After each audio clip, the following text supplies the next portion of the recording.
जय हिंद दोस्तों, welcome back. तो आज की क्लास में हम इंक्रीजिंग डिक्रीजिंग पढ़ रहे हैं। ये हमारी कैलकुलस की पूरी सीरीज चल रही है जिसके अंदर अभी हम एप्लीकेशन ऑफ डेरिवेटिव पढ़ रहे हैं। एप्लीकेशन ऑफ डेरिवेटिव में हम ऑलरेडी अभी के लिए रेट ऑफ चेंज पढ़ चुके हैं, जहाँ पे चीज़ें टाइम के साथ कैसे चेंज होती हैं वो हमने सीखा था। आज की क्लास में हम ये सीखने वाले हैं कि कोई भी फंक्शन इंक्रीजिंग टाइप का कब हो सकता है और डिक्रीजिंग टाइप का कब हो सकता है। देखो, बहुत ही सिंपल सी चीज़ है इसके अंदर।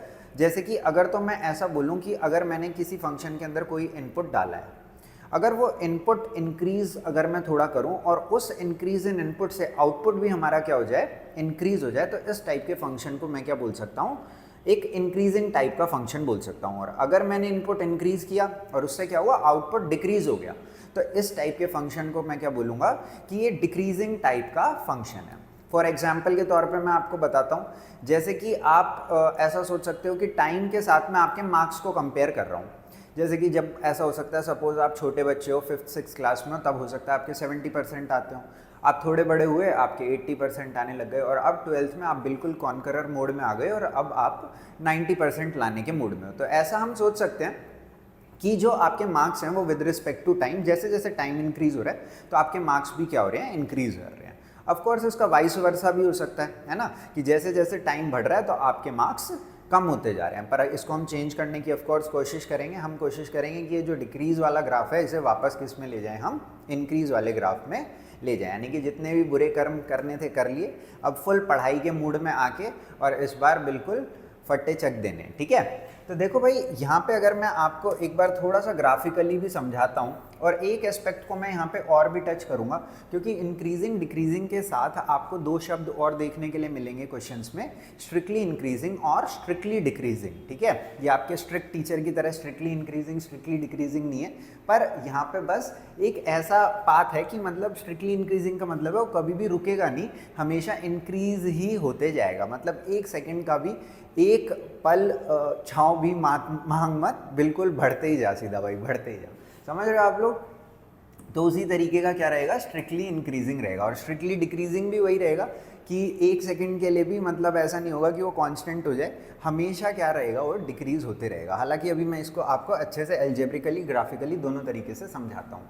देखो, अगर तो कोई इंक्रीजिंग टाइप का ग्राफ है तो आप इसके अंदर ऐसा सोच सकते हो कि जैसे जैसे इनपुट x इंक्रीज हो रहा है तो आउटपुट y भी इंक्रीज होते जा रहा है। यानी कि जैसे जैसे मैं राइट साइड में मूव कर रहा हूँ, ग्राफ हमारा ऊपर की तरफ ही चढ़ते जा रहा है। ठीक है, अब ऐसा जरूर हो सकता है रेट ऑफ ग्रोथ थोड़ा सा कम हो जाए, पर you will always see growth is there. ठीक है, अच्छा भाई, अब देखो डिक्रीजिंग में इसका उल्टा होगा। जैसे जैसे मैं इनपुट इंक्रीज कर रहा हूँ वैसे वैसे आउटपुट क्या दिखेगा, आपको डिक्रीज होता हुआ दिखाई देगा।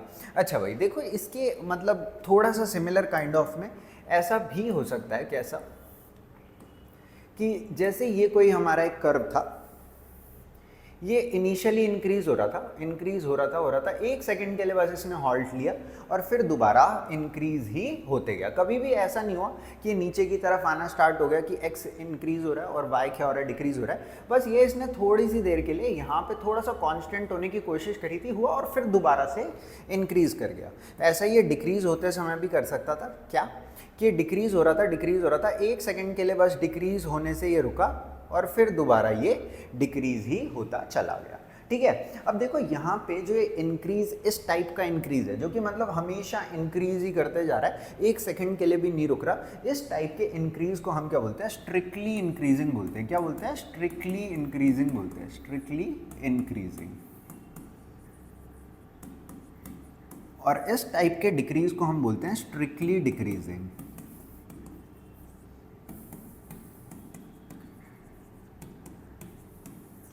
देखो भाई, ग्राफ तो ये भी इंक्रीज ही हो रहा है, बस एक पॉइंट, एक इंटरवल भी नहीं, सिर्फ एक पॉइंट ऐसा बीच में आ गया था जहां पे ये रुक गया था। उसके बाद इसने दोबारा इंक्रीज करना स्टार्ट कर दिया, इंक्रीज कर रहा है, एक सेकंड के लिए बस रुका, फिर दोबारा इंक्रीज कर रहा है। तो इस तरीके के ग्राफ को हम सिर्फ बोलते हैं इंक्रीजिंग बोलते हैं। ठीक है, उस एक सेकंड ने इससे वो वर्ड स्ट्रिक्टली छीन लिया। ऐसे ये डिक्रीज कर रहा था, यहाँ पे बस एक सेकंड के लिए इसने हॉल्ट ले लिया और उसके बाद अगेन ये क्या कर रहा है, डिक्रीज करते जा रहा है। इसको क्या बोलते हैं, डिक्रीजिंग बोलते हैं। क्या बोलते हैं, डिक्रीजिंग बोलते हैं। अच्छा भाई, ये तो बात किसकी हो गई, जैसे कि हमने इसे ग्राफिकली देखा, पर जनरली आपको इतने सारे ग्राफ तो बनाने आते नहीं हैं, और वो क्वेश्चन में भी आपसे यानी कि एग्जाम में भी आपसे यही एक्सपेक्ट करते हैं कि आप एल्जेब्रिकली कुछ ऐसा उन्हें करके दिखा दो जिससे ये पता चल जाए कि ग्राफ कैसा है, इंक्रीजिंग टाइप का ग्राफ है। तो यहीं पे इस चैप्टर का नाम भी है जैसे कि एप्लीकेशन ऑफ डेरिवेटिव। तो डेरिवेटिव्स की एप्लीकेशन निकल के आती है क्या, देखो जैसे कि अगर मैं इस कर्व के ऊपर कहीं भी एक टेंजेंट बनाता हूँ, आपको ये बात पता होनी चाहिए कि टेंजेंट के स्लोप को हम दो चीज़ों से रिप्रेजेंट कर सकते हैं। एक तो हम चेंज इन y यानी कि dy अपॉन में dx से रिप्रेजेंट कर सकते हैं, और दूसरा चेंज इन y अपॉन में चेंज इन x क्या होता है, चेंज इन y यानी कि y कितना चेंज हुआ, और चेंज इन x यानी कि x कितना चेंज हुआ, और इसी को हम tan थीटा से भी रिप्रेजेंट करते हैं। आपने बचपन में यानी कि 11th क्लास में पढ़ा होगा कि स्लोप किसके इक्वल होता है, tan थीटा के इक्वल होता है, और ऑल्सो ये भी पढ़ा होगा y2 माइनस y1 अपॉन में x2 माइनस x1 के इक्वल होता है। तो वही चीज़ अब यहाँ पे हम इस्तेमाल करने वाले हैं। देखो कैसे इस्तेमाल करेंगे, थोड़ा सा यहाँ समझने की कोशिश करना। अरे देखो जैसे कि मैंने टेंजेंट यहाँ पे बनाई, आप ये देख सकते हो tangent positive direction of x axis के साथ कैसा एंगल बना रही है, एक एक्यूट एंगल बना रही है। और अगर ये एक एक्यूट एंगल बना रही है यानी कि थीटा फर्स्ट क्वाड्रेंट में लाई कर रहा है ना, 0 से 90 डिग्री क्या होता है, फर्स्ट क्वाड्रेंट होता है। और अगर मैं टैन थीटा की वैल्यू कैलकुलेट करता हूँ जब थीटा फर्स्ट क्वाड्रेंट में है, तो टैन थीटा क्या रहेगा वहाँ पे, पॉजिटिव रहेगा। तो सिंपल सी बात ये है कि अगर मैं किसी फंक्शन को स्ट्रिक्टली इंक्रीजिंग प्रूफ करना चाहता हूँ, तो स्ट्रिक्टली इंक्रीजिंग प्रूफ करने के लिए मेरे को ये प्रूफ करना पड़ेगा कि इस केस के अंदर dy बाई डी एक्स क्या है, हमेशा ग्रेटर देन 0 है, कि ये हमेशा क्या है, ग्रेटर देन 0 है।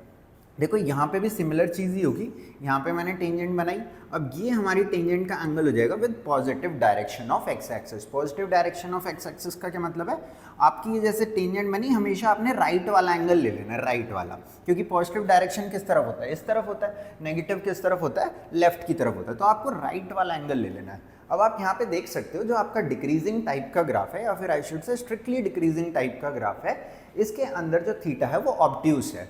अब ऑब्ट्यूस का मतलब क्या हो गया कि ये कौन से क्वाड्रेंट में चले गया, सेकंड क्वाड्रेंट में चले गया, और सेकंड क्वाड्रेंट में तो सिर्फ और सिर्फ साइन थीटा पॉजिटिव होता था, यानी कि टैन थीटा है, यानी कि हमारे स्लोप की वैल्यू क्या होगी, नेगेटिव हो जाएगी अब की बार। तो अगर तो कोई इंटरवल या फिर पूरा का पूरा इंटरवल आपको ऐसा देखने के लिए मिल रहा है जहाँ पे स्लोप क्या है, नेगेटिव है, तो वहाँ पे हम क्या बोल सकते हैं कि हमारा ग्राफ क्या कर रहा है, डिक्रीज कर रहा है।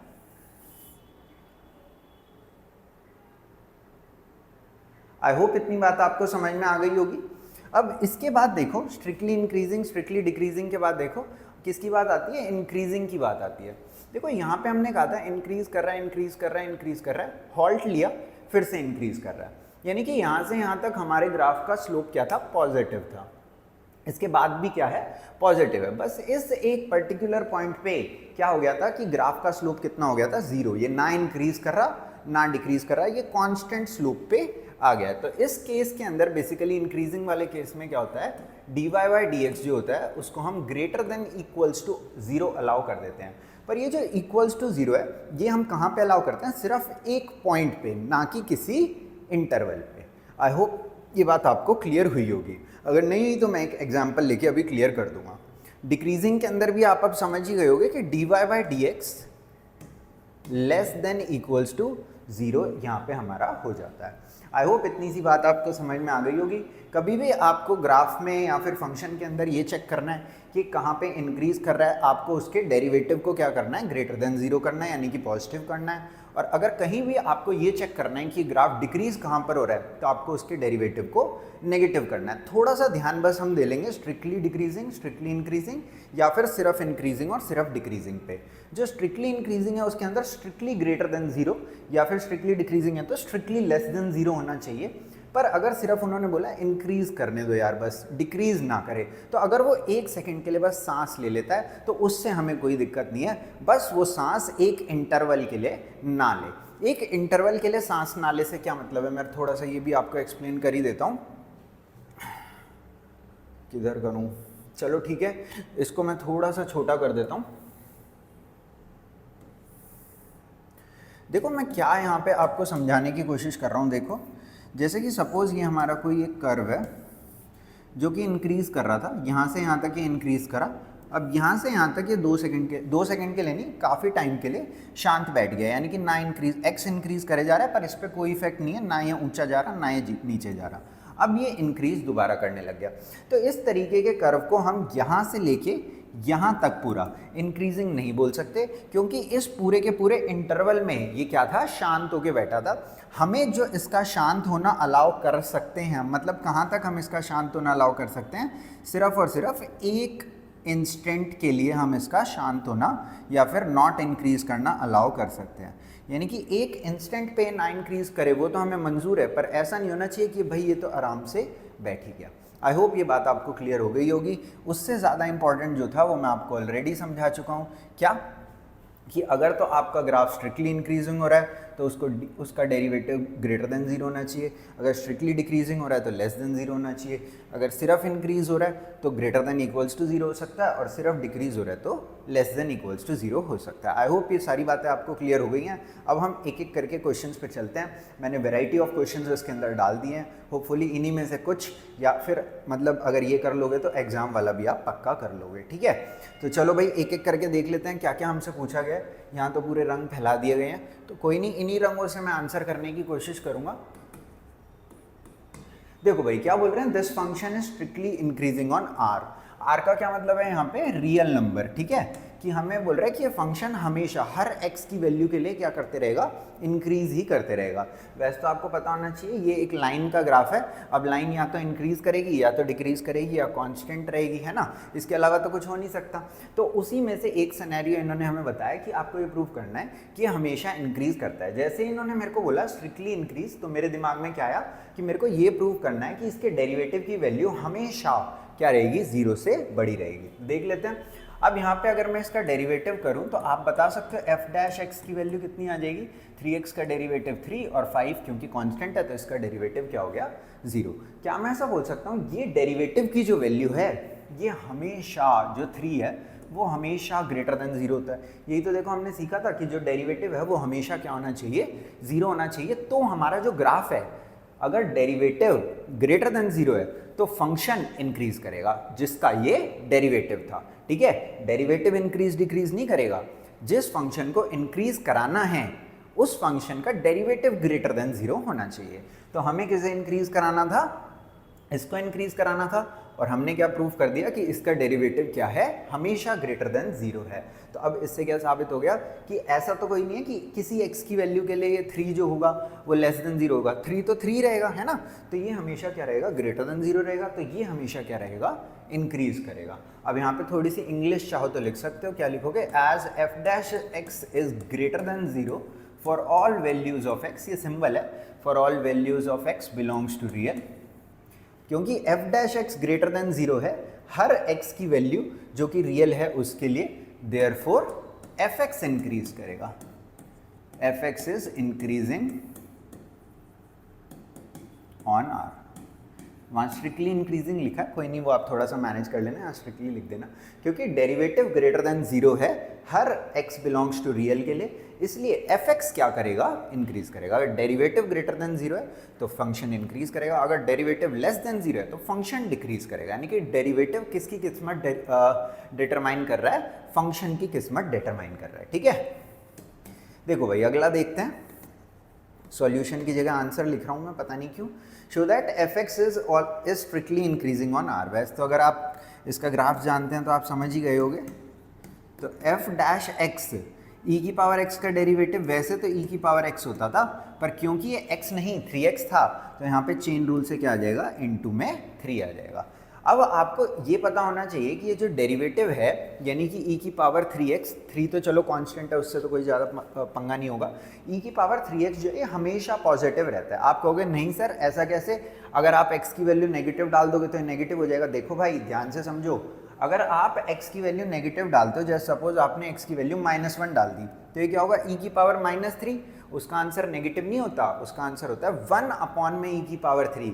अगर कभी भी किसी भी चीज़ की पावर नेगेटिव आ जाती है तो वो कहाँ चले जाता है, रेसिप्रोकल में चले जाता है, ऐसा नहीं है कि वो नेगेटिव हो जाता है। आई बात समझ में। सो e की पावर 3x हमेशा ग्रेटर देन 0 रहेगा और ये भी ग्रेटर देन 0 रहेगा। इसके लिए हमें कोई एक्सप्लेनेशन देने की जरूरत नहीं है, ये सेल्फ अंडरस्टैंडिंग है। यहाँ पे हम डायरेक्टली लिख सकते हैं इज ग्रेटर देन 0 ठीक है, अब यहाँ पे हम थोड़ी सी इंग्लिश अगेन लिख देंगे, as F dash X is greater than 0 for all values of x belongs to real, therefore F X is increasing in R. आगी बात समझ में, नहीं आगी बात समझ में? शाबाश, क्लियर है ना? क्योंकि F dash X greater than 0 है हर x की वैल्यू के लिए, इसलिए एफ एक्स इंक्रीज करेगा हर x की वैल्यू के लिए। ठीक है, अब यहाँ पे ऐसा भी होएगा आगे चल के, जो हम कुछ क्वेश्चन देखेंगे उसके अंदर एफ एक्स जो है वो ग्रेटर देन 0 तो होगा, पर कुछ x की वैल्यूज के लिए होगा, तो हम एफ डैश एक्स जिस x की वैल्यू के लिए पॉजिटिव है उसके लिए क्या बोल देंगे, हमारा एफ एक्स इंक्रीज कर रहा है, एंड वाइस वर्सा जहाँ पे F dash x less than 0 है उसके लिए हम क्या बोल देंगे कि एफ एक्स यहाँ पे डिक्रीज कर रहा है। क्लियर है? अच्छा भाई, यहाँ पे और देखो सवाल क्या पूछ रहे हैं, इसके अंदर बोल रहे हैं show that F X is equal to cos inverse X strictly decreasing function in this interval. ठीक है, अब देखो आपको अगर कॉस इनवर्स एक्स का डेरिवेटिव मालूम है तो एफ डैश एक्स किसके इक्वल होगा, -1 बाय में square root of 1 minus X square के।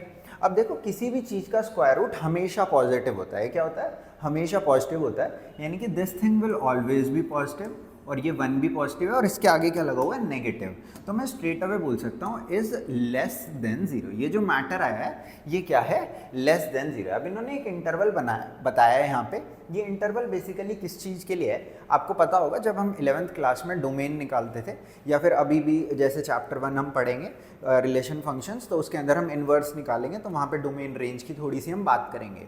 तो उसके अंदर एक कंडीशन ये होती है कि कभी भी डिनोमिनेटर में एक तो 0 नहीं हो सकता, तो इस हिसाब से x की वैल्यू कभी भी 1 या -1 नहीं आएगी, because it will make denominator to be 0। दूसरी कंडीशन ये होती है कि स्क्वायर रूट के अंदर कभी भी नेगेटिव नहीं आ सकता। आप खुद सोचो, अगर 1 से बड़ी x की वैल्यू हो जाए, जैसे सपोज 2 हो जाए, तो 2 का स्क्वायर आएगा, और 1 माइनस 4 यानी 2 का स्क्वायर, तो कितना हो जाएगा, नेगेटिव। तो स्क्वायर रूट के अंदर अगर नेगेटिव आ गया तो मैटर बहुत गड़बड़ हो जाएगा, ये तो कॉम्प्लेक्स नंबर या फिर I should say imaginary numbers की टर्म्स में चीज़ें चली जाएंगी। पर हम यहाँ पे अभी किस चीज़ की बात कर रहे हैं, पूरे के पूरे रियल वर्ल्ड की बात कर रहे हैं।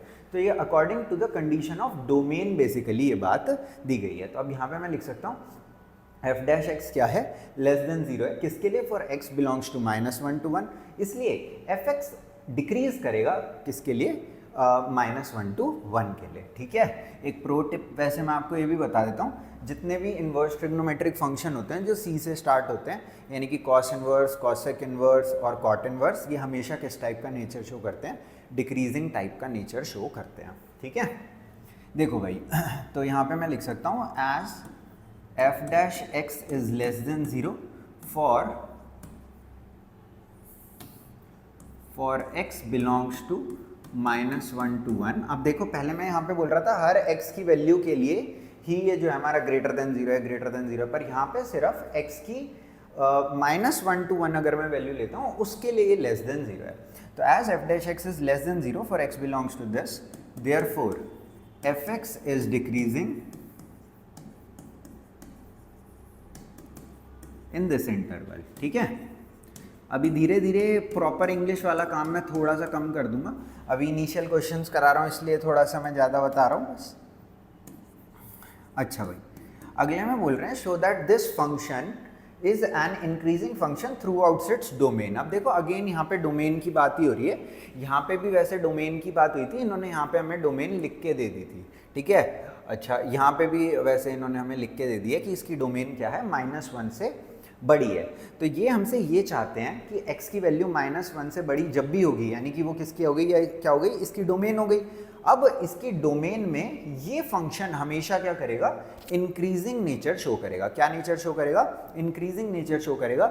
ये हमें यहाँ पे प्रूव करना है। तो कोई बात नहीं, हमें तो एक ही चीज़ आती है, डेरिवेटिव निकालना, तो डेरिवेटिव निकाल देंगे। ठीक है, तो एफ डैश एक्स किसके इक्वल हुआ, लॉग एक्स का डेरिवेटिव 1/x, चेन रूल से इसका डेरिवेटिव करेंगे पर वो 1 ही आ जाएगा, इसमें क्वेश्चन रूल लगाना पड़ेगा। तो 2 + x का square, 2 + x as it is, 2x का डेरिवेटिव 2 होता है तो पता ही है आपको, -2x एज इट इज, और 2 + x का डेरिवेटिव 1 होता है, तो वो मैंने लिखा नहीं है वहाँ पे। ठीक है, कोई बात नहीं, यहाँ पे थोड़ा सा इसको सिंप्लीफाई कर लेते हैं। 1/1 + x माइनस यहाँ हो जाएगा 4, और 2x से 2x कैंसिल और ये हो जाएगा 2 + x का होल स्क्वायर। पता नहीं किस हिसाब से मैंने इतनी कम स्पेस दी है इसके लिए, कोई नहीं, तब भी एडजस्टमेंट बिठा देंगे हम लोग। नहीं बिठा पाएंगे क्या? इसको पूरे को ही छोटा कर देते हैं यार थोड़ा सा, अब आ जाएगा। ठीक है, तो अगर मैं यहाँ पे एलसीएम ले लेता हूँ तो ये क्या होगा 1 + x इंटू में 2 + x का होल स्क्वायर। अच्छा, यहाँ पे तो हमें एक नई चीज़ सीखने के लिए मिलेगी। इसको इधर क्रॉस मल्टीप्लाई कर देता हूँ, a² + b² + 2ab, और इसको इधर मल्टीप्लाई करता हूँ तो 4 - 4x। 4 से 4 कैंसिल, 4x से 4x कैंसिल, तो अपने पास यहाँ पे क्या बच गया x² अपॉन में 1 + x इंटू में 2 + x का होल स्क्वायर। ये हमारे किसकी वैल्यू आ रही है भाई? डेरिवेटिव की वैल्यू आ रही है। Now we need to check that कि ये जो डेरिवेटिव है ये किस x की वैल्यू के लिए पॉजिटिव होगा और किस x की वैल्यू के लिए नेगेटिव होगा। देखो इसके लिए हम क्या करते हैं, हम बनाते हैं एक नंबर लाइन। एक काम करता हूँ, मैं ये पूरा हटा ही देता हूँ इसके लिए, क्योंकि ये बढ़िया सवाल आ गया, थोड़ा सा मतलब नई चीज़ें सीखने लायक। बढ़िया तो इतना चलो ठीक है, पर इसके अंदर थोड़ा सा अपने को कुछ नया सीखना है, तो कोई बात नहीं, इसको इधर लगा लेते हैं। देखो भाई, अब हम यहाँ पे इसके लिए क्या करते हैं, हम बनाते हैं एक नंबर लाइन, और नंबर लाइन पे हम वो पॉइंट्स मार्क करते हैं जिन्हें हम बोलते हैं क्रिटिकल पॉइंट्स। क्रिटिकल पॉइंट्स होते क्या हैं? क्रिटिकल पॉइंट्स वो पॉइंट्स होते हैं जहाँ पे जो भी हमारा डेरिवेटिव है उसका न्यूमरेटर या फिर डेनोमिनेटर क्या हो जाए, ज़ीरो हो जाए। तो देखो यहाँ पे न्यूमरेटर का डेरिवेटिव कहाँ पे ज़ीरो हो रहा है, 0 पे 0 हो रहा है, तो इसको मैंने लिख लिया। फिर डेनोमिनेटर का मतलब न्यूमरेटर का डेरिवेटिव नहीं, डेरिवेटिव का न्यूमरेटर, सॉरी, ठीक है, यहाँ 0 पे 0 हो जाएगा। x = 0 डालेंगे तो न्यूमरेटर 0 हो जाएगा ना। यहाँ पे अगर मैं x = 1 डालूँ तो ये भी 0 हो जाएगा, नीचे वाला डेनोमिनेटर। या फिर अगर मैं x = -2 डालूँ तो भी ये डेनोमिनेटर क्या हो जाएगा, 0 हो जाएगा। ठीक है, अब देखो यहाँ पे मैंने नंबर लाइन पे किसकी वैल्यू लिखी है, x की वैल्यू लिखी है। ध्यान से सुनना, नंबर लाइन पे किसकी वैल्यू लिखी है मैंने, x की वैल्यू लिखी है। और अब मैं यहाँ पे ऊपर पॉजिटिव नेगेटिव के साइन लगाऊंगा ये दिखाने के लिए क्या कि जब x की वैल्यू 0 से बड़ी है तो हमारे डेरिवेटिव की वैल्यू क्या है, पॉजिटिव है या फिर नेगेटिव है। Because we are looking for positive values of this derivative, because we need to check कि ये फंक्शन इंक्रीज कहाँ हो रहा है, और इंक्रीजिंग के लिए क्या चेक करना होता है कि डेरिवेटिव 0 कहाँ पर है। तो अब देखो यहाँ पे थोड़ा सा समझने की कोशिश करो मेरी बात को, क्या समझोगे?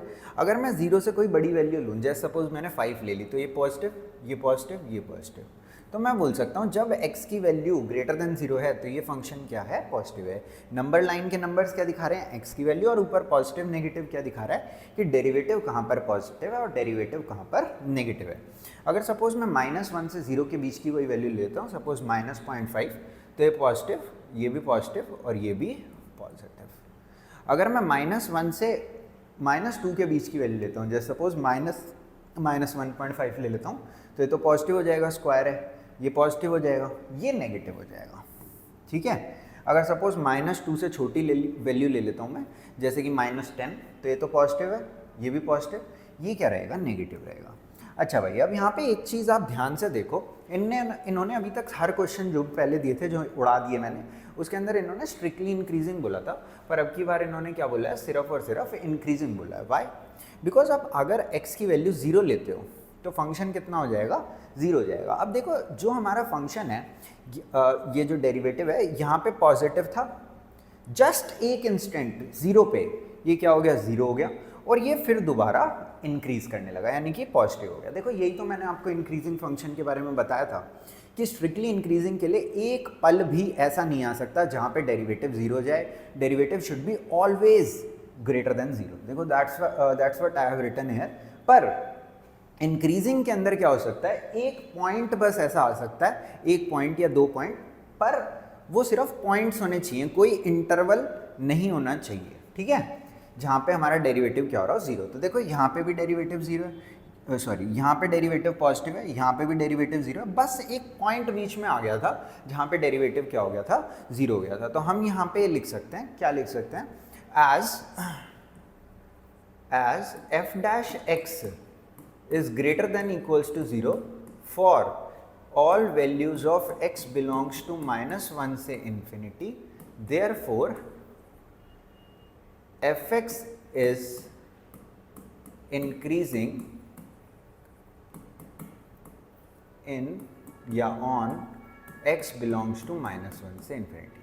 क्योंकि इस इंटरवल में डेरिवेटिव की value greater than equals to 0 है, इसलिए जो हमारा ओरिजिनल फंक्शन है वो इसके अंदर क्या करेगा, इंक्रीज करेगा। आई होप ये बात आपको समझ में अच्छे से आ गई होगी, आपके दिमाग में घुस गई होगी। क्लियर है? इसी तरीके से ज़्यादातर क्वेश्चन होते हैं जिसके अंदर हम नंबर लाइन बनाते हैं। नंबर लाइन हमारी रेफरेंस के लिए होती है, आंसर हमेशा हमें ऐसे इंग्लिश के अंदर लिखना होता है। अब ज़्यादा क्वेश्चन में मैं ऐसी प्रॉपर इंग्लिश नहीं लिखूंगा, बस मैं आपको यहाँ तक ला के छोड़ दूंगा, आपको मीनिंग पूरा समझा दूंगा, उसके बाद थोड़ा सा काम आपका भी रहेगा। ठीक है, चलें आगे। शाबाश भाई। अब वो 4 क्वेश्चन तो चलो शायद मैंने ऐसे ही लिख दिए। अब यहाँ से हमारे मेन क्वेश्चंस स्टार्ट हो गए हैं एक एक करके। बहुत ज़्यादा क्वेश्चंस मैंने नहीं डाले हैं, पर सब वेराइटी के क्वेश्चंस यहाँ पे मैंने डाल दिए हैं। देखो भाई क्या बोल रहे हैं, find the interval in which this function is decreasing. Basically इसका डेरिवेटिव कहाँ पर नेगेटिव है ये सिर्फ हमें चेक करके यहाँ पे बता देना है। ठीक है, तो एक बार देख लेते हैं। तो मैं स्ट्रेट अवे डिफ्रेंशिएट करता हूँ इसे। एफ डैश एक्स किसके इक्वल होगा, यहाँ पे प्रोडक्ट रूल का इस्तेमाल कर लेता हूँ। तो फर्स्ट वाले को डिफ्रेंशिएट कर दिया, सेकेंड वाला as it is, plus first वाले को एज इट इज रख लिया और सेकेंड वाले को डिफ्रेंशिएट कर दिया। ठीक है, अब देखो यहाँ पे अगर मैं थोड़ा कॉमन शॉमन निकाल लूँ तो x माइनस 1 का होल स्क्वायर दोनों में है, x माइनस 2 दोनों में है। अगर यहाँ से x माइनस 1 का होल स्क्वायर चले गया और x माइनस 2 चले गया तो 3 बच गया एक तो, और एक क्या बच गया, x माइनस 2 बच गया, प्लस x माइनस 1 का तो होल स्क्वायर चले गया तो 2 बच गया और x माइनस 1 बच गया। आई होप इतनी बात आपको समझ में आ गई है। ठीक है भाई, चलूँ आगे। शाबाश। अब देखो यहाँ पे फैक्टराइज की टर्म्स में मैं इसीलिए लिख रहा हूँ क्योंकि नंबर लाइन बनाने के बाद जो हम प्लस माइनस का स्टंट कर रहे थे ना, वो करना थोड़ा सा इजी रहता है अगर चीज़ें किसकी टर्म्स में हो, प्रोडक्ट की टर्म में। अदरवाइज पूरा फंक्शन अगर मैं इसे अच्छे से सॉल्व कर दूं तो उसके अंदर 0.5 डाल के चेक करना कि वहाँ पे वो पॉजिटिव है नेगेटिव है या कोई भी पॉइंट डाल के चेक करना थोड़ा सा डिफिकल्ट हो सकता है। तो इसलिए अगर आप प्रोडक्ट की टर्म्स में चीज़ों को रखोगे तो थोड़ा सिंपल रहेगा। यहाँ पर अभी मैं थोड़ा डायरेक्ट लिख देता हूँ, तो 5x माइनस 6 तो माइनस 80 हो रहा है। आई होप इतनी बात आपको ये समझ में आ गई होगी। अंदर वाले ब्रैकेट को डायरेक्ट मैंने यहाँ पे सॉल्व करके लिख दिया। अब देखो यहाँ पे अगेन वही मैं नंबर लाइन बनाऊंगा और नंबर लाइन पे वो पॉइंट्स मार्क कर लूँगा जहाँ पे डेरिवेटिव की वैल्यू क्या हो रही है, 0 हो रही है। अब देखो यहाँ पे 1 पे 0 हो रही है और देखो ये कितने पे 0 हो जाएगा, 8/5 पे 0 हो जाएगा और ये कितने पे 0 हो जाएगा, 2 पे 0 हो जाएगा। ठीक है, अब देखो 2 से बड़ी मेरे को कोई भी वैल्यू बताओ। 2 से बड़ी जैसे मेरे मन में आई 5000, तो 5000 पे ये भी पॉजिटिव, ये भी पॉजिटिव और ये भी पॉजिटिव। आगे इतना समझ में। अब 8/5 कितना होता है, 1.6 होता है वैसे, और 1.6 से लेके 2 के बीच की कोई वैल्यू बताओ। जैसे 1.9 सोच ली मैंने, तो 1.9 पे पॉजिटिव, 1.9 पे नेगेटिव, 1.9 यहाँ पे डाल के देख लो तो ये पॉजिटिव आ जाएगा। ठीक है, 9.5 बन रहा है, 9.5 माइनस 8, तो ये पॉजिटिव नेगेटिव पॉजिटिव, तो यहाँ क्या आ गया, नेगेटिव आ गया। हालांकि इसकी अभी मैं एक आपको प्रो टिप और दे देता हूँ कि ये साइंस इजीली हम कैसे लगा सकते हैं, पर अभी के लिए थोड़ा सा बस देख लो। 1 और 1.6 के बीच में कोई वैल्यू बता दो, जैसे 1.5 पे पॉजिटिव नेगेटिव एंड नेगेटिव, तो अल्टीमेटली क्या हो गया, यहाँ पे हमारा पॉजिटिव हो गया। 1 से छोटी कोई वैल्यू बता दो, जैसे मैंने सोची -10, तो पॉजिटिव नेगेटिव नेगेटिव, तो ये भी क्या आ गया, पॉजिटिव आ गया। ठीक है, हमें क्या चेक करना है कि ये डिक्रीज कहाँ पे हो रहा है, तो हम बोल सकते हैं क्या, as f dash x is less than 0 for x belongs to कहाँ से कहाँ तक, 8/5 से लेके 2 तक। अच्छा, एक चीज़ कई बार बच्चे और कंफ्यूज इसके अंदर करते हैं कि बिग ब्रैकेट लगेंगे या स्मॉल ब्रैकेट लगेंगे। अगर डिक्रीजिंग है तो ये इंक्लूडेड रहना चाहिए, नॉट इंक्लूडेड रहना चाहिए। जो इंटरवल है, आप इंक्रीजिंग डिक्रीजिंग के केस में हमेशा हमेशा हमेशा स्ट्रिक्टली इंक्रीजिंग हो या फिर इंक्रीजिंग हो, स्मॉल ब्रैकेट्स का इस्तेमाल करेंगे। क्यों? क्योंकि एक पर्टिकुलर पॉइंट पे फंक्शन इंक्रीज या डिक्रीज नहीं करता कभी भी। ठीक है, तो आप बिग ब्रैकेट लगाओ या स्मॉल ब्रैकेट लगाओ, उससे कोई फ़र्क ही नहीं पड़ता। क्यों नहीं पड़ता, मैं थोड़ा सा आपको एक्सप्लेन करने की कोशिश करता हूँ। जैसे कि मैं बोलूँ कि जैसे सपोज सो एंड सो एक स्टूडेंट है, उसके 11th क्लास में सपोज 53 मार्क्स आए हैं। ठीक है, अब मैं बोलूँ कि अच्छा कर रहा है या बुरा कर रहा है, तो भाई कोई अगर किसी दूसरे से कंपेयर करेगा या उससे कंपेयर करेगा उसके प्रीवियस मार्क्स से कंपेयर करेगा, फ्यूचर मार्क्स से कंपेयर करेगा, तभी तो बता पाएगा ना कि अच्छा कर रहा है या बुरा कर रहा है। अगर मैं ऐसा बताऊं कि जो 10th क्लास है इसमें इसके 80 मार्क्स आए थे और अब इसके 53 आ रहे हैं, तो मैं बोलूँगा बुरा कर रहा है। पर अगर मैं बोलूँ 10th क्लास में इसके 50 मार्क्स आए थे और अब इसके 53 आ रहे हैं, तो मेरे को क्या बोलना पड़ेगा, इसको अच्छा कर रहा है। तो एक पर्टिकुलर पॉइंट अगर सिर्फ आपको कोई बताता है कि 11th क्लास में इसके इतने मार्क्स आए, तो आप बता ही नहीं सकते कि पहले के कंपैरिजन में या फ्यूचर के कंपैरिजन में अच्छा कर रहा है अभी या बुरा कर रहा है। आपको कंपैरिजन के लिए हमेशा क्या चाहिए होता है कि इंटरवल चाहिए होता है। तो आप एक पर्टिकुलर पॉइंट पे स्मॉल ब्रैकेट लगा लो या बिग ब्रैकेट लगा लो, उससे कोई फर्क पड़ने नहीं वाला है। जनरली हम क्या लगाते हैं, स्मॉल ब्रैकेट यहाँ पे लगा लेते हैं। तो हम यहाँ पे क्या बोल रहा हूँ, as F dash X is less than 0 for X belongs to this interval, therefore fx is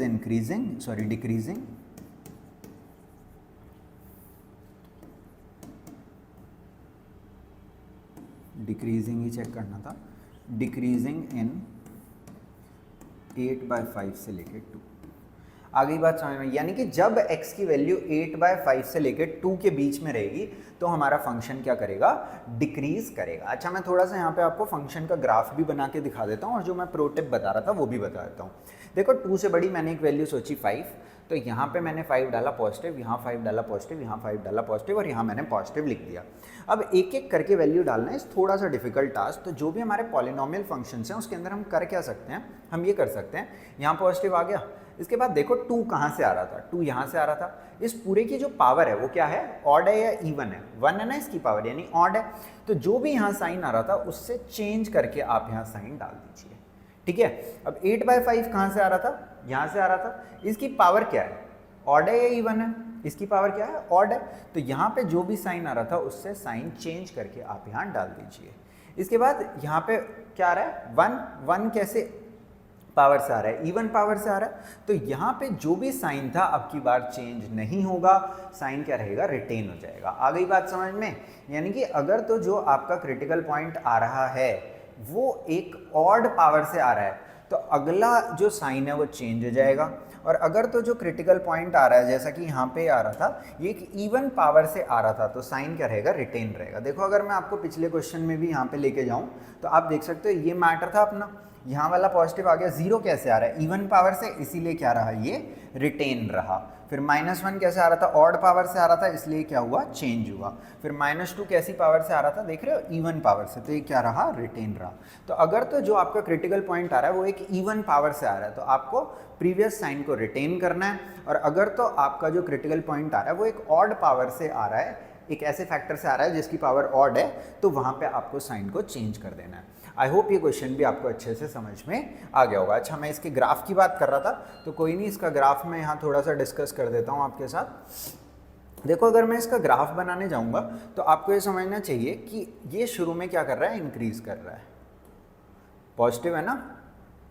फिर 1 पे क्या है, ये कुछ भी नहीं कर रहा क्योंकि 1 पे क्या हो जाएगा, 0 हो जाएगा। देख रहे हो ना, 1 डालने से डेरिवेटिव की वैल्यू 0, और उसके बाद ये फिर दोबारा इंक्रीज करना स्टार्ट करेगा। फिर उसके बाद ये 8/5 के बाद डिक्रीज करेगा और फिर ये 2 के बाद दोबारा इंक्रीज कर देगा। और ये बात समझ में, पॉजिटिव था, इंक्रीज कर रहा है, इंक्रीज कर रहा है, 1 पे हॉल्ट लिया, फिर इंक्रीज कर रहा है, फिर 8/5 के बाद डिक्रीज कर रहा है, फिर 2 के बाद दोबारा इंक्रीज कर रहा है। तो मैं ऐसा भी बोल सकता हूँ कि इसने अपनी मिनिमम वैल्यू कहाँ पे ली होगी, 2 पे ली होगी, और मैक्सिमम वैल्यू कहाँ पे ली होगी, 8/5 पे ली होगी। चोटी दिख रही है ना यहाँ पे, एक पहाड़ टाइप की, और यहाँ पे बिल्कुल क्रेस्ट दिख रहा है, ठीक है, मतलब नीचे वाला पोर्शन। तो इसलिए हम वहाँ क्या बोल सकते हैं कि वहाँ पे एक मिनिमा है और यहाँ पे क्या है, एक मैक्सिमा। हालांकि इसको हम नेक्स्ट वीडियो में डिस्कस करेंगे, मिनिमा मैक्सिमा को एक डिफरेंट एस्पेक्ट से भी और इंक्रीजिंग डिक्रीजिंग के एस्पेक्ट से भी। ओके, अगला क्वेश्चन देखते हैं क्या बोल रहे हैं। Find the interval in which this function is decreasing, increasing, दोनों चीज़ पूछी है। तो मैं अब की बार थोड़ा सा डायरेक्ट काम करूँगा, f' की वैल्यू लिखता हूँ यहाँ पे, कितना आ रहा है, 3x² - 6x + 6। कॉमन दिख ही रहा होगा आपको इसके अंदर से, 3x² - 2x + 2, 3x² - 6x + 6। Middle term split तो इसकी हो नहीं रही, कोई बात नहीं। x² - 2x प्लस, अब देखो यहाँ पे मैं कंप्लीटिंग होल स्क्वायर मेथड का इस्तेमाल कर रहा हूँ। इस 2 को मैंने 1 + 1 लिख लिया 2 सेकंड के लिए। अगर ये 2 1 + 1 है तो क्या मैं यहाँ पे बोल सकता हूँ कि यहाँ पे x - 1 का होल स्क्वायर लिखा हुआ है और साथ में क्या लिखा हुआ है +1। एक बार मैं कैलकुलेशन चेक कर लेता हूँ क्योंकि इस तरीके का सवाल पता नहीं क्यों आ गया है यहाँ पे, ठीक है। क्योंकि कई बार लेजेंड भी हूँ ना भाई मैं, जैसे कभी 3 का स्क्वायर 6 लिख देता हूँ, है ना, 3 3 या 6 लिख देता हूँ, कुछ भी ऐसा कई बार स्टंट हो जाता है ना, तो वो स्टंट ना हो उसके लिए एक बार मैं कभी कभी चेक कर लेता हूँ, भरोसा बहुत ज़्यादा है ना। ठीक है, सब कुछ यहाँ पे everything is absolutely fine.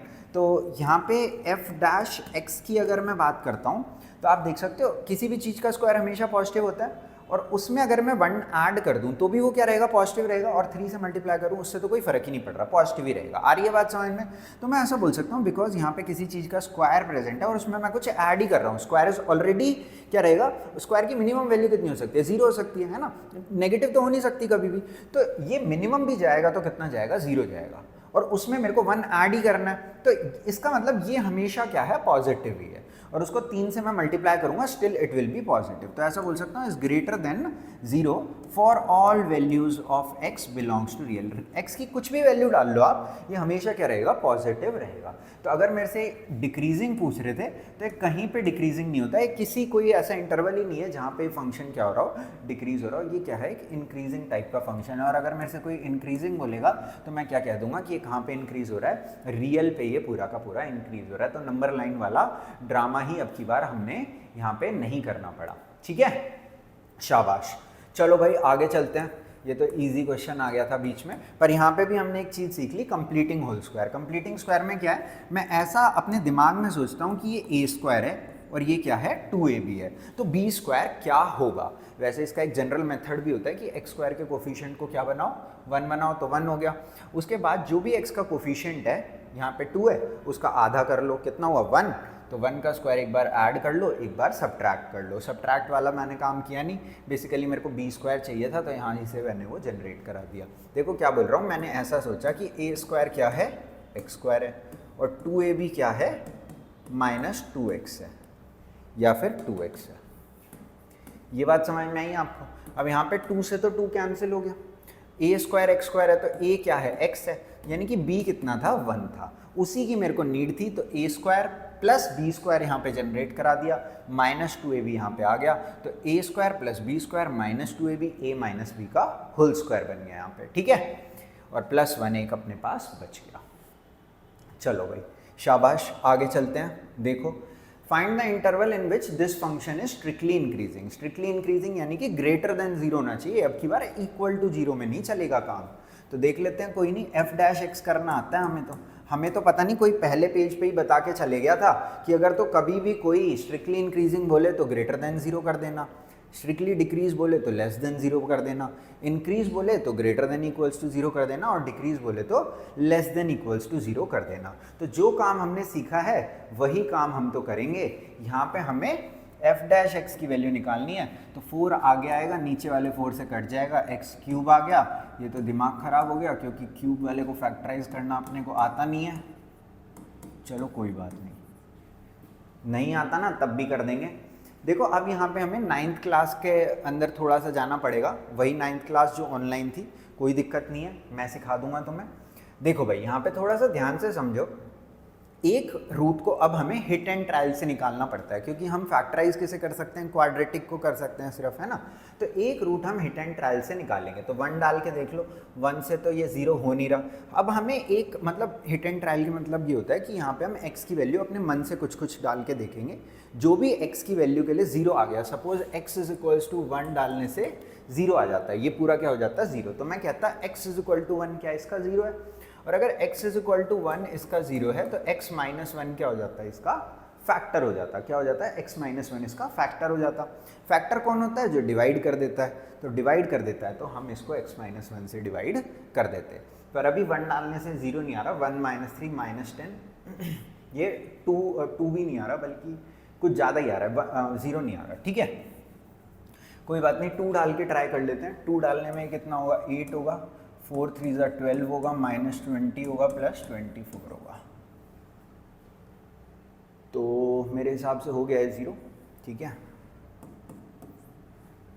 Which is equals to 0।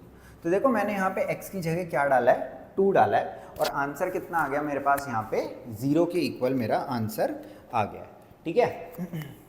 तो x इज इक्वल टू 2 डालने से अगर इसमें 0 आ रहा है तो मैं ऐसा बोल सकता हूँ x माइनस 2 क्या है, इसका फैक्टर है। फैक्टर क्या होता है, जो डिवाइड कर देता है। फैक्टराइज क्यों करना चाह रहे हैं हम, ये बात समझ रहे हो ना आप। फैक्टराइज इसलिए करना चाह रहे हैं ताकि हम एक नंबर लाइन बना पाएँ, जैसे कि हम हमेशा बनाते थे, उस पे ऐसे प्लस माइनस डाल सकें और ये बता सकें कि जो हमारा डेरिवेटिव है वो कहाँ पे पॉजिटिव है और कहाँ पे नेगेटिव है। जहाँ पे डेरिवेटिव पॉजिटिव है वहाँ पे फंक्शन इंक्रीज, जहाँ पे डेरिवेटिव नेगेटिव है वहाँ पे फंक्शन डिक्रीज, ठीक है। शाबाश। तो देखो x माइनस 2 से इसे डिवाइड कर लेते हैं, तो एक्स स्क्वायर पे गया सबसे पहले, कितना हो गया x की cube minus 2x square minus plus cancel minus X square minus 10x plus 24। अब x को किससे डिवाइड करूं कि माइनस एक्स स्क्वायर बन जाए, तो आप कहोगे सर माइनस एक्स से कर दो, तो minus X square plus 2x, ये हो गया प्लस, ये हो गया माइनस, कैंसिल हो गया, ये कितना हो गया माइनस 12x प्लस 24, तो ये कितना हो गया। अब माइनस 12 से करेंगे तभी तो माइनस 12 इंटू में x माइनस 12x बनेगा, समझ गए। तो ये कितना हो गया minus 12x plus minus 12 into में माइनस 2 प्लस 24, तो ये कैंसिल हो जाएगा साइन चेंज करने के बाद। अच्छा, एक चीज़ हमेशा ध्यान रखना, जो भी आप ये फैक्टर वगैरह वाला स्टंट करते हैं ना, इसको करने के बाद ये हमेशा कैंसिल होना ज़रूरी है। अगर ये कैंसिल नहीं हुआ तो इसका मतलब ये इसको डिवाइड नहीं कर पा रहा, पर ये तो फैक्टर था, इसको तो इसे डिवाइड करना चाहिए था। तो ये समझ लेना कि ये डिवाइड होना कंपलसरी है। अगर आप डिवाइड नहीं कर पा रहे इसका मतलब आपने कुछ गलत किया है। देखो अब इधर, तो मैं ऐसा बोल सकता हूँ जो हमारा f डैश x है ये बेसिकली किसके इक्वल हो गया। देखो, dividend is equal to divisor into quotient plus remainder. Dividend is equal to divisor into में क्वोशिएंट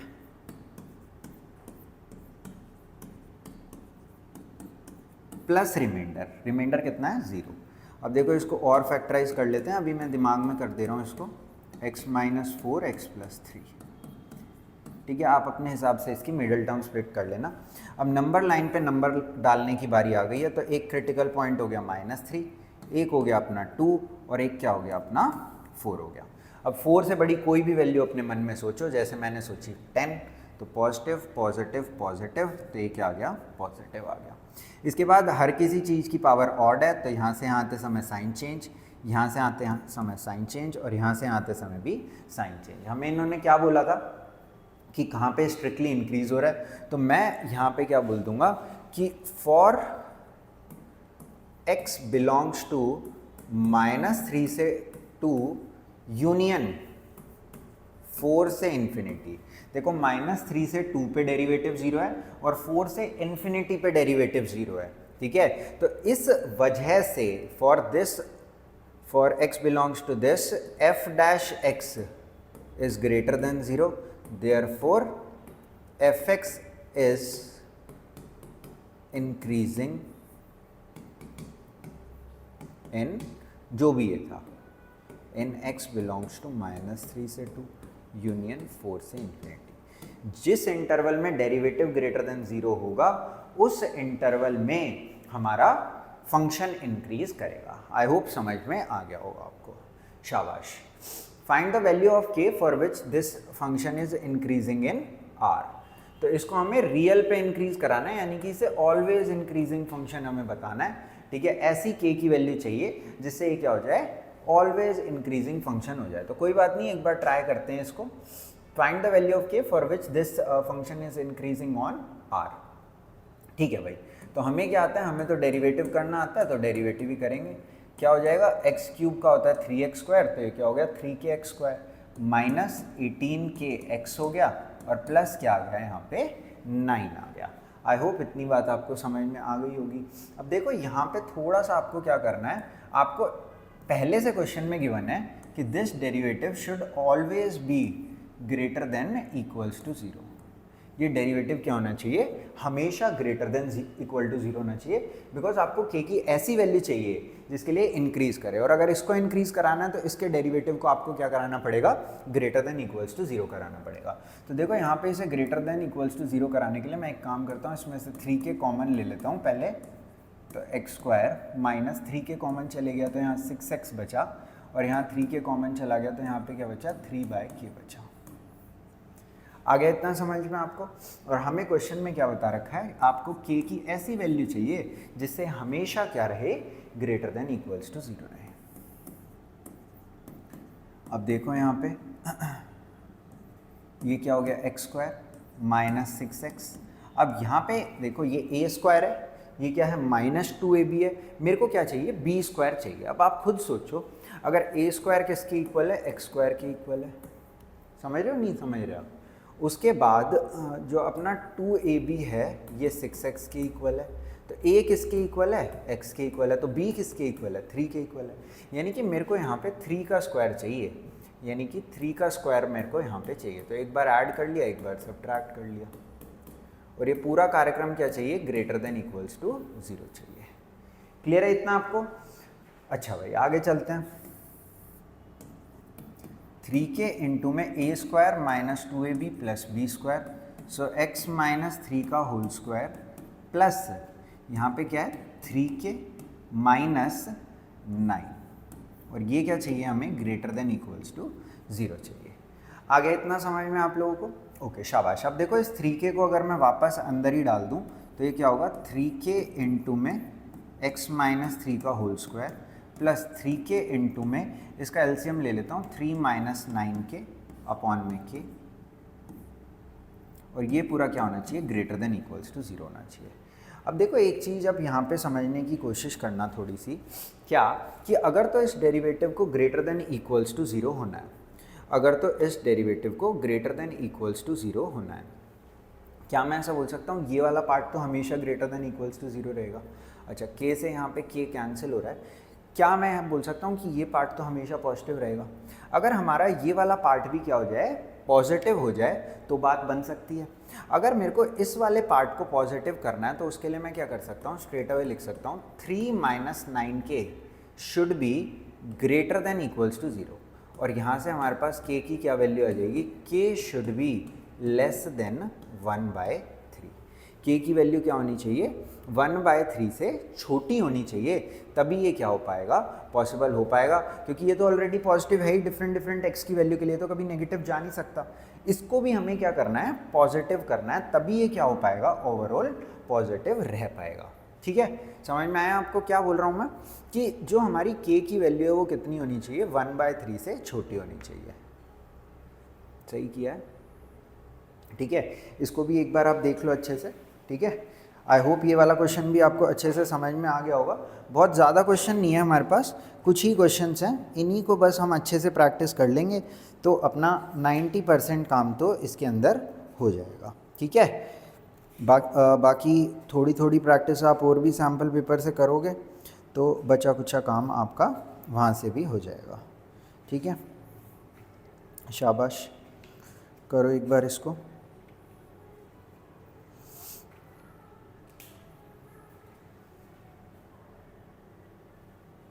डन गाइस, चलें आगे। ठीक है भाई, शाबाश। तो आगे चल लेते हैं इसके अंदर। तो इसके अंदर वही था अपना कि k की हमें ऐसी वैल्यू बतानी थी जिसके लिए पूरा फंक्शन क्या करे, इंक्रीज करे। तो क्या करा हमने, डेरिवेटिव की वैल्यू को ग्रेटर देन इक्वल्स टू 0 कर दिया यहाँ पे। ठीक है, अब डेरिवेटिव की वैल्यू ग्रेटर देन 0 है, उसके लिए हमें क्या चाहिए, k चाहिए। तो यहाँ पे मैंने थोड़ा कंप्लीटिंग होल स्क्वायर मेथड का इस्तेमाल किया। उसके अंदर सबसे पहले x² का कोफिशिएंट 1 बना लेते हैं, तो वही काम यहाँ पे मैंने किया है। ठीक है, और इसके बाद x² अपना हो गया, यानी कि a² अवेलेबल है, अपने पास 2ab अवेलेबल है, अपने को b² की नीड थी। तो मैंने कहा कि अगर ये a² है, ये 2ab है, तो ये क्या रहेगा, b² रहेगा। वैसे जो b² होता है, अगर आप x² का कोफिशिएंट 1 बना दो तो उसके बाद जो 2ab वाली टर्म होती है, इसके कोफिशिएंट का हाफ, यहाँ 6 था तो इसका हाफ कितना हो गया, 3 हो गया। तो 3 हमारा क्या रहता है, b रहता है। तो b का स्क्वायर ले आया और स्क्वायर हटा भी दिया, तो a² plus b² minus 2ab, a minus b का होल स्क्वायर हो गया। यहाँ पे क्या हो गया, 3/k माइनस 9 आ गया अपना। ठीक है, अब इस 3k को मैंने वापस अंदर डाल दिया और बोला ये तो हमेशा पॉजिटिव ही होगा और इसको भी पॉजिटिव होना पड़ेगा, तभी क्या रहेगा, ये पूरा का पूरा फंक्शन हमारा ग्रेटर देन 0 रहेगा। तो इसको पॉजिटिव करने के लिए 3 माइनस 9k को ग्रेटर देन 0 किया और क्या कहा, k क्या होना चाहिए, 1/3 से बड़ा या लेस या इक्वल इक्वल होना चाहिए, तभी ये बात ट्रू हो पाएगी। ठीक है, तो यहाँ पे आप ऐसे लिख सकते हो k belongs to -∞ to 1/3। Equals to वगैरह से कोई फ़र्क नहीं पड़ता, उसकी आप टेंशन मत लो। अच्छा, एक छोटी सी मेरे से गलती हो गई, अगर यहाँ पे k अपना नेगेटिव हो गया तो उसके अंदर अपनी को थोड़ी सी दिक्कत हो जाएगी। तो ये कंडीशन तो है ही है, एक कंडीशन यहाँ पे इसके कोफिशिएंट से मेरे को और डालनी चाहिए, क्या कि k की वैल्यू जो है वो ग्रेटर देन 0 होनी चाहिए। ठीक है, तो -∞ से 1/3 ना लिख के मेरे को इसे 0 से 1/3 लिखना चाहिए। किसकी वैल्यू को? k की वैल्यू को। आई होप इतना आपको समझ में आ गया होगा, क्योंकि अगर ये तो पॉजिटिव रहेगा, अगर k नेगेटिव हो गया तो दिक्कत हो जाएगी ना भाई। हमें तो क्या चाहिए? ओवरऑल पॉजिटिव चाहिए। ठीक है, चलूँ आगे, शाबाश। देखो भाई, determine the interval in which this function is increasing और डिक्रीजिंग। कोई बात नहीं, देखो अगर हमें इंक्रीजिंग या डिक्रीजिंग किसी भी फंक्शन को करना है तो हमें क्या करना होता है? उसका डेरिवेटिव कैलकुलेट करना होता है और चेक करना होता है कि डेरिवेटिव कहाँ पे पॉजिटिव है या फिर नेगेटिव है। तो 2 as it is, log x का डेरिवेटिव 1/x - 2x + 4। यहाँ पे थोड़ा एलसीएम ले लेते हैं हम, तो 2s तो कॉमन दिख रहा है, पर छोड़ो कोई दिक्कत नहीं है। 2x - 2 माइनस x को इससे करते हैं तो -2x², इसको इससे कर लेते हैं तो +4x, -2 को इससे कर लेते हैं तो +4x, और -2 को -4 से कर लेते हैं तो -8। ठीक है, तो ये क्या हो गया? -2x² + 8x -6/x - 2। देखो इसमें से 2 कॉमन निकलने लग रहा है, -2 ही निकाल लेता हूँ। तो x² - 4x + 3 अपॉन में क्या आ गया? x - 2। तो ये क्या हो गया? -2, ऊपर वाले को फैक्टराइज कर लेते हैं, x - 3 x - 1 अपॉन में क्या आ गया? x - 2 आ गया।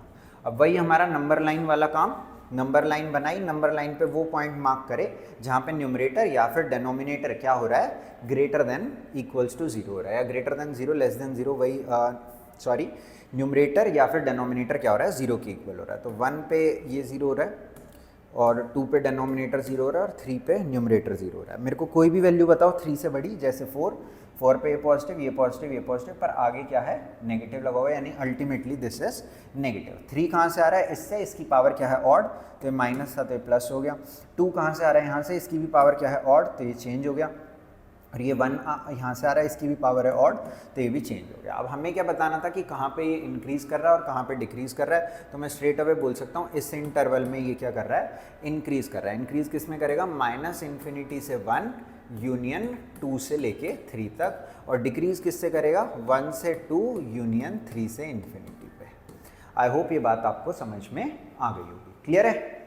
शाबाश, आगे चल लेते हैं। Find the interval in which this function is increasing. अच्छा, आप थोड़े से यहाँ पे ट्रिग्नोमेट्रिक टाइप आ गए हैं, पर कोई नहीं, हमने जो सीखा है हम उसी पे स्टिक करेंगे।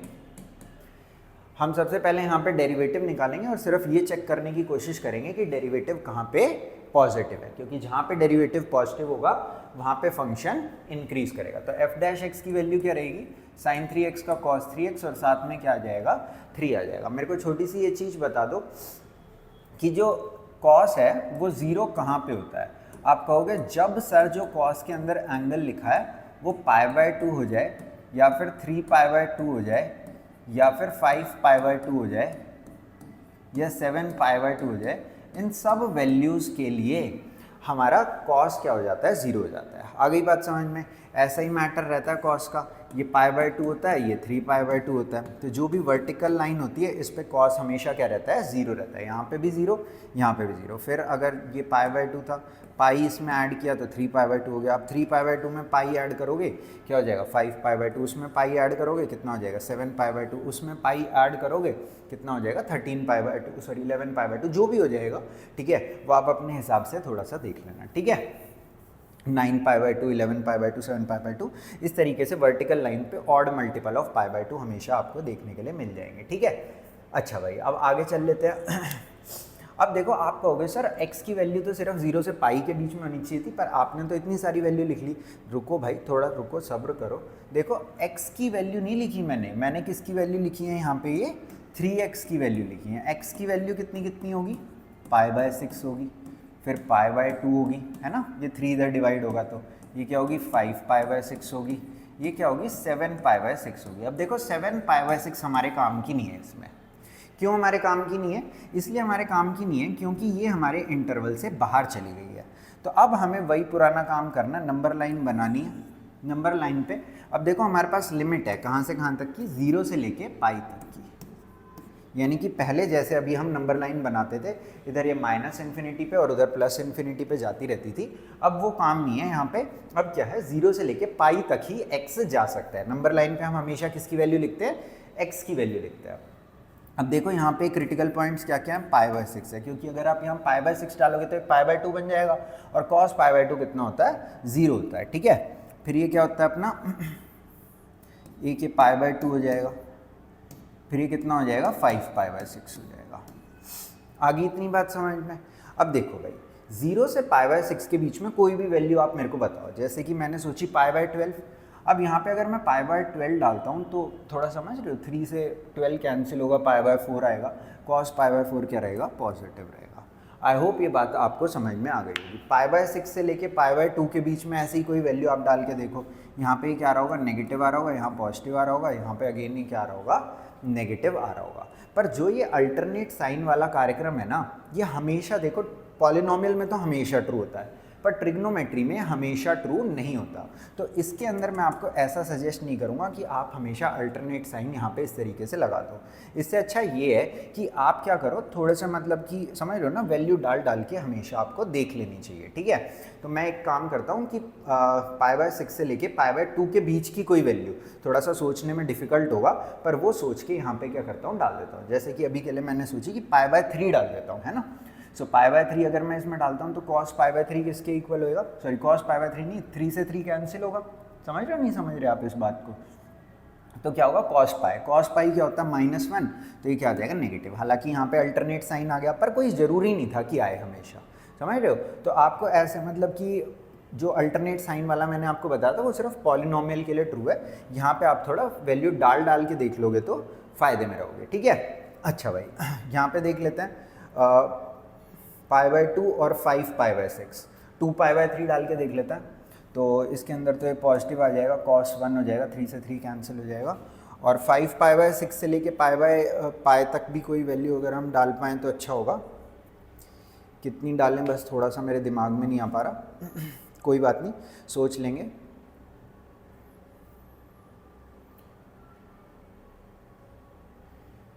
पाई माइनस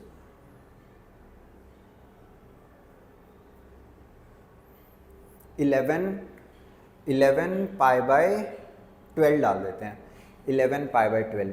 तो 11 पाई बाय 12 डालेंगे तो यहाँ पे कितना हो जाएगा, 3 कॉस 3 इंटू में 11 पाई बाय 12, तो ये कितना हो जाएगा 4, यानी कि 3 कॉस 11 पाई बाय 4, यानी कि ये कितना होगा 3 cos 3 pi minus pi by 4, यानी कि ये क्या आएगा, नेगेटिव आ जाएगा। ठीक है, मेन आइडिया देखो, अल्टरनेट साइन आ गए, मैंने भी पहले लगा दिए थे एक बारी में, पर मैं अगेन बता रहा हूँ ऐसा ज़रूरी नहीं है कि हमेशा आपको ट्रिग्नोमेट्री वाले में अल्टरनेट साइन देखने के लिए मिल जाए। ठीक है, तो आपको क्या करना है, उससे अच्छा वैल्यू डाल डाल के देख लेनी है ट्रिग्नोमेट्री वाले में पर्टिकुलरली। ठीक है, अब देखो यहाँ पे f' जो है वो कहाँ पे पॉजिटिव है, इस पे पॉजिटिव है और इस पे पॉजिटिव है। तो इस इंटरवल में यानी कि 0 से pi by 6 union pi by 2 से 5 पाई बाय 6 हमारा साइन 3x क्या करेगा, इंक्रीज करेगा। आई होप क्वेश्चन समझ में आपको आ गया है। अगले क्वेश्चन पे चलते हैं, शाबाश। देखो भाई जल्दी जल्दी थोड़ा सा करेंगे इसे। क्या लिखा है, find the interval in which this function is increasing इन, जो भी लिखा है 0 से 2 पाई। तो f' किसके इक्वल है, साइन x का डेरिवेटिव cos x और cos x का derivative minus sine x is equal to 0। एक छोटी सी चीज़ अपना 5% दिमाग लगा के मेरे को बताना, साइन और कॉस जब इक्वल होंगे तभी ये 0 हो पाएगा। अगर थोड़ा सा मैं इसको अच्छे से भी कर दूं तो आप कहोगे sir sine x is equal to cos x, यानी कि tan x is equals to 1, cot x is equals to 1 भी लिख सकते थे। और tan x अगर 1 करना है 0 से 2 पाई, यानी कि जो आपका एक क्वाड्रेंट सिस्टम होता है 0 से स्टार्ट होकर 2 पाई ऐसे जाता है, तो tan अगर 1 है तो क्या मैं बोल सकता हूँ या तो ये फर्स्ट क्वाड्रेंट में या तो ये थर्ड क्वाड्रेंट में, पाई बाय 4 या फिर पाई प्लस पाई बाय 4। समझ रहे हो नहीं समझ रहे आप इस बात को? अब देखो भाई, आप अगर अगेन नंबर लाइन यहाँ पे बनाओ, नंबर लाइन की अब की बार भी लिमिट है, कहाँ से कहाँ तक, 0 से लेके 2 पाई तक की लिमिट है, और आपके क्रिटिकल पॉइंट दो आ गए हैं, एक π/4 और एक 5π/4। समझ रहे हो नहीं समझ रहे? अब 0 से π/4 के बीच में देखो, ये तो चेक करना बहुत ही आसान है। आप अगर मेरे को इनिशियली बताओ कि साइन बड़ा होता है या कॉस बड़ा होता है, जो 10वीं वाली टेबल है उसके अंदर कॉस 0 की वैल्यू कितनी होती है, 1 होती है, और साइन 0 की वैल्यू कितनी होती है, 0 होती है। समझ रहे हो इस बात को? नहीं समझ रहे? यानी कॉस साइन से क्या होता है, बड़ा होता है, ठीक है। तो अगर कॉस साइन से बड़ा है तो कॉस माइनस साइन क्या रहेगा, यहाँ पे पॉजिटिव रहेगा। Otherwise also you can put value π/6, यहाँ पे π/6 डाल के देख लो। सो कॉस π/6 कितना, √3/2, ये कितना 1/2, √3/2 माइनस 1/2 क्या आ जाएगा, पॉजिटिव आ जाएगा। वो यहाँ पे मैंने भर दिया है। अब यहाँ पे पाई है और यहाँ पे क्या है 5π/4, आप पाई डाल के देख लो, कॉस पाई 1 और ये क्या है साइन पाई 0। तो देख रहे हो, ये देख रहे हो जो मैं आपको उस टाइम पे चीज़ बता रहा था, क्या कि यहाँ पे भी पॉजिटिव यहाँ पे पॉजिटिव, नहीं आया ना अल्टरनेट साइन, तो ये इसके अंदर दिक्कत हो जाती है। अब 5π/4 से लेकर 2 पाई तक हमें देखना है, 3π/2 डाल दो, ये 0 हो जाएगा और ये -1। अरे ये तो पूरा इंक्रीज कर रहा है, क्या पूरा इंक्रीज कर रहा है? एक बार दोबारा चेक कर लेते हैं। साइन का क्या है, कॉस, कॉस का क्या है, साइन 0, tan 1 π/4 5π/4, 0 π/4 5π/4, 2 पाई, 0 से π/4 π/6 डाला, पॉजिटिव, वेरी गुड। फिर π/4 से लेके 5π/4 π/2 डाला,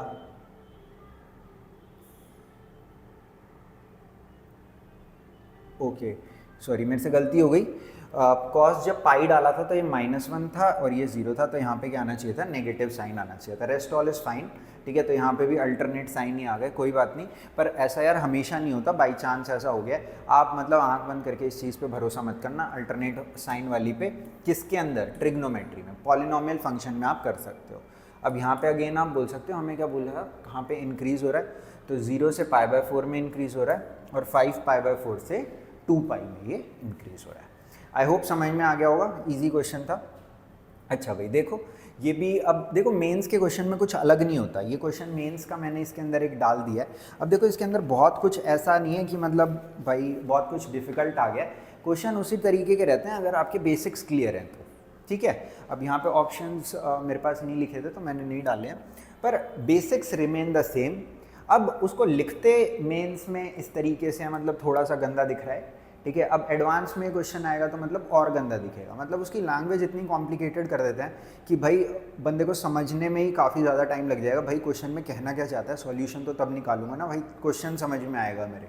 क्वेश्चन समझना it self is a task, ठीक है। और मेंस की मैथ्स तो आजकल तुम देख ही रहे हो कितनी खतरनाक आ रही है, ठीक है। एडवांस से भी मतलब थोड़ा ही कम लेवल रह रहा है उसका। देखो find interval in which f(x) is increasing. तो अब देखो यहाँ पे इन्होंने क्या दिया है, ये मतलब उन्होंने क्या बोलते हैं इसे, पीस वाइज फंक्शन दे दिया कि -5 से छोटा जब ये होगा तो f(x) ये है, जब -5 से 4 के बीच में होगा तो f(x) ये है, और 4 से अगर बड़ा हो गया तो f(x) क्या है, ये है। तो देखो इसको सॉल्व करने के लिए हमें इसके अलग अलग डेरिवेटिव करने पड़ेंगे कि जब ये -5 से छोटा है तो इसका डेरिवेटिव क्या है, जब ये -5 से 4 के बीच में है तब इसका डेरिवेटिव क्या है, ठीक है। और जब ये अरे चलो ठीक है, कोई नहीं, इससे पंगे नहीं लेंगे यार, ठीक है। हम यहाँ पे कर लेते हैं, कोई बात नहीं, यहाँ पे कर लेते हैं इसका डेरिवेटिव। तो -5 से जब छोटा है तो इसका डेरिवेटिव कितना होगा, -55। अगर मैं इसका डेरिवेटिव करता हूँ तो ये कितना होगा, 6x minus 6x² minus 6x minus 120, ठीक है। अगर इसको मैं फैक्टराइज करता हूँ, डिफरेंट कलर से कर देता हूँ ताकि थोड़ा सा पता रहे, 6x² माइनस 6x माइनस 120, मैं सबको डिफ्रेंशिएट कर रहा हूँ, ठीक है। देन देख लूँगा कहाँ पे डेरिवेटिव पॉजिटिव है, कहाँ पे डेरिवेटिव नेगेटिव है। But always keep in mind कि आप इसको डिफ्रेंशिएट तो कर सकते हो, पर जो नंबर लाइन इसकी बनेगी वो सिर्फ और सिर्फ -5 से 4 के बीच में बनेगी, क्योंकि ये फंक्शन वैलिड ही वहाँ पर है, ठीक है। ये इसकी जो नंबर लाइन बनेगी वो सिर्फ 4 से बड़ी बनेगी, इसकी जो नंबर लाइन बनेगी वो -5 से छोटी बनेगी। तो डेरिवेटिव नेगेटिव आ गया, यानी कि -5 से कम पे हमेशा ये फंक्शन जो f(x) है वो डिक्रीज ही कर रहा है, ठीक है। तो ये तो -5 से कम वाले तो सारे आंसर सबसे पहले काटो क्योंकि इंक्रीजिंग पूछा था। देखो 6 अगर मैं कॉमन ले लूँ तो x square minus x minus 20, 5 4 ज़ा 20 आपको पता ही है, तो वही इसकी मिडिल टर्म स्प्लिट हो जाएगी। अगर आप नंबर लाइन बनाओ तो यहाँ आप लिखोगे -4, यहाँ लिखोगे 5, 5 से बड़ी वैल्यू पे पॉजिटिव, फिर अल्टरनेट साइन आई जाएंगे। पर उसके बाद आपको ये याद आएगा कि आप ऐसे ही हवा में नंबर लाइन नहीं बना सकते थे। इस नंबर लाइन की एक लिमिट थी, कहाँ से कहाँ तक, -5 से लेके +4 तक। ये नंबर लाइन सिर्फ यहीं पे वैलिड है और कहीं ये वैलिड ही नहीं है, बाहर का मतलब यूजलेस है, ठीक है। तो मैं ऐसा बोल सकता हूँ -5 से -4 पे पॉजिटिव है, -4 से 4 पे क्या है, नेगेटिव है। शाबाश। अब देखो इधर इसका भी देख लेता, इसका अगर मैं डेरिवेटिव करने जाऊँ तो कितना है, 6x² माइनस 6x माइनस 36। अगर मैं 6 कॉमन ले लूँ तो x² माइनस x माइनस 6, और अगर यहाँ पे मैं इसको फैक्टराइज कर दूँ तो आई होप समझ में आ गया होगा आपको। अब अगर नंबर लाइन बनाऊँगा तो -2 और 3, तो पॉजिटिव नेगेटिव पॉजिटिव, ठीक है।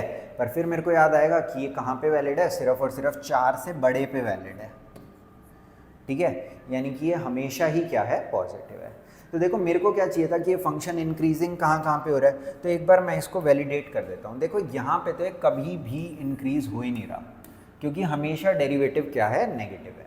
अगर इस इंटरवल की बात करूं तो इस इंटरवल में से मेरे को सिर्फ एक इंटरवल ऐसा दिख रहा है -5 से लेके -4 का, येलो कलर दिख रहा है ना स्क्रीन में, -5, येलो तो नहीं दिख रहा पर ये कुछ और ही दिख रहा है, ब्राउन सा। कोई बात नहीं, ये कलर अच्छा नहीं दिख रहा मेरे को, मैं इसको ब्लू से नहीं करूँगा, मैं इसको करूँगा ऑरेंज से। ऑरेंज बढ़िया कलर है अपना, ठीक है। देखो इधर तो -5 से 4 में अगर मैं जाता हूँ, मेरे को ढूंढना था पॉजिटिव, तो मेरे को क्या समझ में आया कि -5 से लेके -4 का मामला मेरे काम का है, ठीक है। तो बोलूँगा इस इंटरवल यूनियन 4 से बड़े में तो हमेशा ही इंक्रीजिंग है ये, ठीक है, 4 से बड़े में हमेशा इंक्रीजिंग है। तो ये क्या आ गया अपना, इसका आंसर आ गया। आई होप मैंने सब कुछ डेरिवेटिव वगैरह सही किया है, ठीक है। अरे भरोसा रखो यार, सब सही है, सब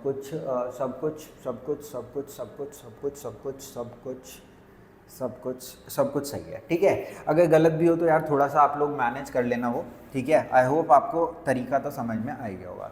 तो ये फंक्शन जो हमारा था, इसका डेरिवेटिव कहाँ पे ग्रेटर देन 0 है, इस इंटरवल में और इस इंटरवल में। यानी कि यहाँ पे हमने ये सीखा कि जो अपनी उस फंक्शन की डोमेन दे रखी है ना कि -5 से लेके 4 पे ही ये वैलिड है, तो इसकी जो नंबर लाइन बनेगी ऐसा नहीं है पूरे में बना दी, वो सिर्फ यहीं पे क्या रहेगी, वैलिड रहेगी। क्योंकि हमें इंक्रीजिंग देखना था, तो -5 से -4 मैंने क्या बता दिया, इंक्रीजिंग है। इसमें तो 4 से बड़े में पूरा इंक्रीजिंग था। आप कहोगे सर -2 में तो भी इंक्रीजिंग था, पर भाई वहाँ पे फंक्शन वैलिड नहीं था। आई होप ये पूरा कार्यक्रम आज आपको समझ में आया होगा इंक्रीजिंग डिक्रीजिंग का। वैसे तो मैंने जितना कराया है मोर देन इनफ है, ठीक है, इंक्रीजिंग डिक्रीजिंग के पर्सपेक्टिव से फॉर CBSE, ठीक है। तो इतना आपने अगर अच्छे से किया है, क्वेश्चन थोड़े से खुद से प्रैक्टिस करो, ठीक है, NCERT करो, देन एग्जाम्पलर करो, कुछ PYQs करो, तो आपको रियलाइज़ होगा यू हैव लर्नड इनफ, ठीक है, for this increasing decreasing. Next time जब मैं आपसे मिलूंगा तो मैं मैक्सिमा मिनिमा की आपसे बात कर रहा हूँ। तो थोड़ा सा अच्छा टॉपिक है, थोड़ी सी लॉन्ग वीडियो होगी, पर कोई बात नहीं, हम धीरे धीरे सब कुछ सीख जाएंगे, है ना। जैसे अभी तक करते आए हैं वैसे आगे भी कर लेंगे, बस आपको मेरे साथ बने रहना है, ठीक है। थैंक यू गाइज, आपसे मैं नेक्स्ट क्लास में मिल लेता हूँ। अपना एक 1.5 घंटा देने के लिए बहुत ज़्यादा थैंक यू मेरे को, ठीक है ना। Okay bye.